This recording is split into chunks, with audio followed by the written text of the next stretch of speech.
Hello guys, आप सब लोग कैसे हैं? होपफुली सब मस्त होंगे। कभी कभी कुछ कहानियां इतनी रहस्यमयी और डरावनी होती हैं कि वे हमें सोचने पर मजबूर कर देती हैं कि आखिर इंसान की असली शक्ल कौन सी है।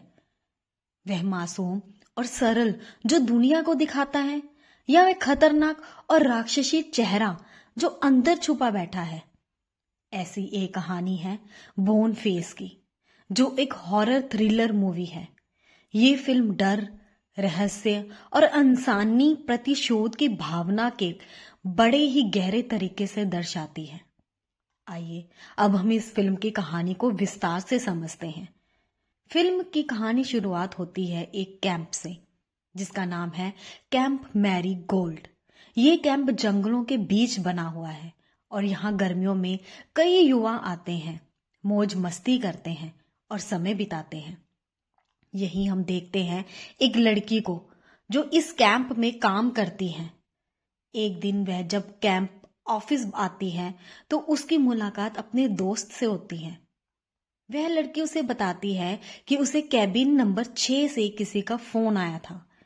उस फोन पर कहा गया था कि वहां एक लाश पड़ी हुई है। ये सुनते ही उसका दोस्त हैरान रह जाता है।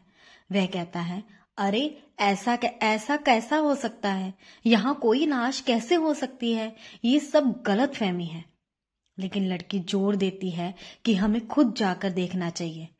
दोनों उस जगह पर जाते हैं, लेकिन वहां कोई लाश नहीं मिलती।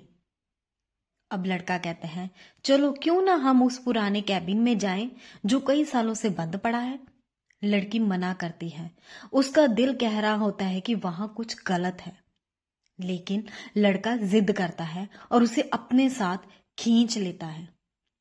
जैसे ही वह उस कैबिन के अंदर जाते हैं, लड़की हैरान रह जाती है। अंदर तो पूरा सरप्राइज पार्टी चल रही थी। असल में कैंप के सारे मेंबर्स वहां उसका इंतजार कर रहे थे। ये सब एक प्लान था। दरअसल उस लड़के ने यहां काम करना शुरू किए हुए 4 साल पूरे कर लिए थे। ये उसकी एनिवर्सरी पार्टी थी। लड़की हंस पड़ती है और उसे समझ आता है कि ये सब लाश वाली बात सिर्फ एक मजाक थी। फिर सब मिलकर खूब मस्ती करते हैं, गाना बजाना होता है, डांस और हंसी ठिठोले होते हैं। रात को जब सब अपने अपने बिस्तर पर सोने जाते हैं तो वे आपस में बातें करने लगते हैं। तभी बात निकलती है एक कुख्यात हत्यारे की, बोन फेस किलर। कहा जाता था कि ये हत्यारा बेहद क्रूर है। वह जंगलों में छिपा रहता है और हर साल किसी न किसी कैंप में पहुंचकर वहां के लोगों की निम्रता से हत्या करता है।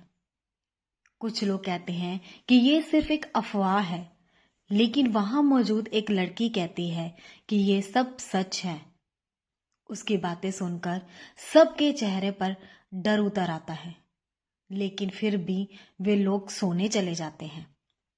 आधी रात होते ही कहानी में असली मोड़ आता है।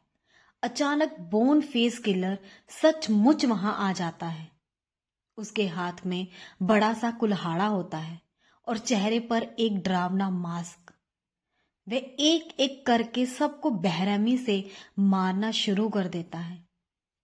एक लड़की भागने की कोशिश करती है, लेकिन वह उसे पकड़ लेता है। वह कुल्हाड़ी से उसका सिर काट देता है।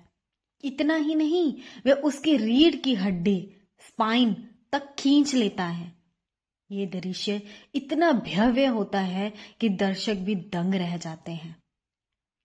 सुबह जब पुलिस आती है तो वहां का नजारा देखकर शेरिफ और उसका डेप्यूटी भी सन्न रह जाते हैं। चारों तरफ खून ही खून, बुरी तरह से शत विशत शव। कैंप की मालकिन ये सब देखकर उल्टी करने लगती है और उसकी हालत बहुत खराब हो जाती है। शेरिफ समझ आता है कि ये सब उसी बोन फेस किलर का काम है। वह तुरंत अपने डिप्टी से कहता है कि कातिल अभी यहीं कहीं छुपा हुआ होगा। हमें इसी जंगल में तलाश करनी होगी। जांच करते करते शेरिफ और डेप्यूटी एक होटल तक पहुंचते हैं।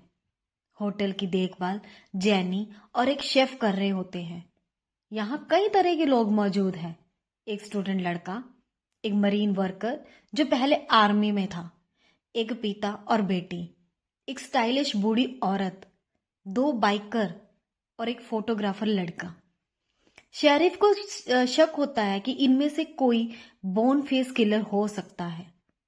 जांच के दौरान उन्हें होटल के बाहर एक थैला मिलता है। उसमें खून से सना जूता, एक जैकेट, एक कुल्हाड़ी और बोन फेस का मास्क था। अब साफ था कि कातिल इन्हीं में से कोई है। सब एक दूसरे पर शक करने लगते हैं, लेकिन मरीन वर्कर पर, कभी बूढ़े औरत पर, कभी फोटोग्राफर पर, लेकिन किसी पर भी ठोस सबूत नहीं मिलता।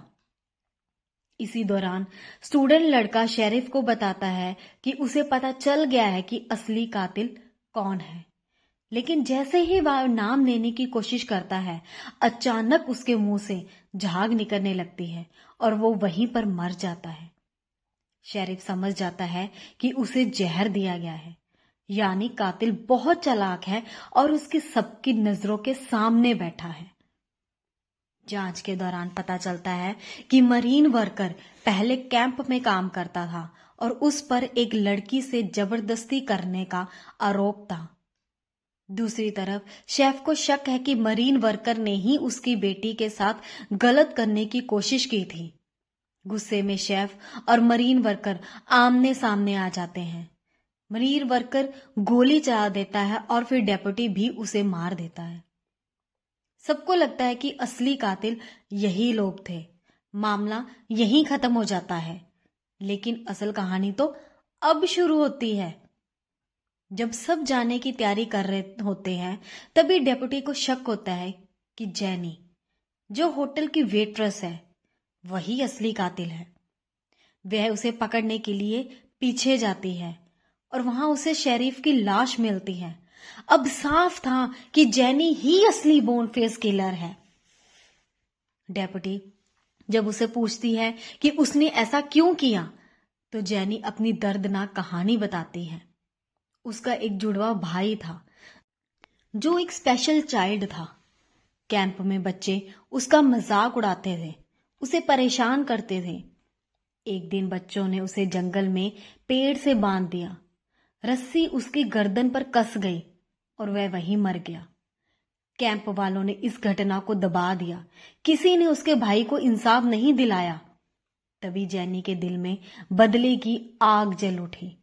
उसने कसम खाई कि वह एक एक करके ऐसे लोगों को मार डालेगी जो कैंप में बच्चों के साथ गलत करते हैं। जैनी डेप्यूटी पर हमला करती है, लेकिन आखिरकार डेप्यूटी गोली चला देती है। जैनी गिर जाती है, खून से लथपथ, और वहीं उसकी मौत हो जाती है। कुछ दिनों बाद एक और कैंप में लोग आग के पास बैठे बातें कर रहे थे। वे कहते हैं कि बोन फेस किलर भले ही मर चुकी है, लेकिन उसकी कहानियां हमेशा जिंदा रहेंगी। शायद लोग उसके डर से बुरे काम करना छोड़ दें। और इसी के साथ फिल्म खत्म हो जाती है। फिल्म बोन फेस सिर्फ एक हॉरर कहानी नहीं है, बल्कि ये इंसानी मन के अंधेरे कोनों की एक झलक भी दिखाती है। ये दिखाती है कि न्याय ना मिलने का दर्द इंसान को राक्षस बना सकता है। जैनी असल में बुरी नहीं थी, बल्कि हालात और समाज की बेरुखी ने उसे बोन फेस किलर बना दिया था। बताइए आपको ये मूवी कैसे लगी? कमेंट करके जरूर बताना और चैनल को सब्सक्राइब जरूर करना। Thank you.